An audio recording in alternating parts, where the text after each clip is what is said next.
সেখানকার আমাদের যে রোল হবে সেই রোলটা কিন্তু একটু ডিফারেন্ট হবে, সেটা অন্য লেভেলে। সেখানে এআই টুলস গুলোর আবার প্রপার ইউটিলাইজেশন, প্রপার সুপারভিশন, সেই জিনিসটা দরকার হবে।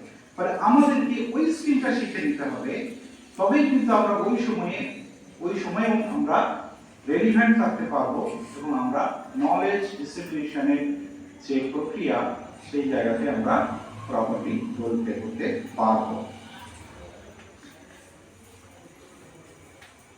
বিভিন্ন ধরনের টুলস অলরেডি এসে গেছে, large language model, Google bird, এই ধরনের আরো চ্যাট জিপিটি, এই ধরনের অনেক অ্যাপ্লিকেশনস এসেছে, যে অ্যাপ্লিকেশনস গুলো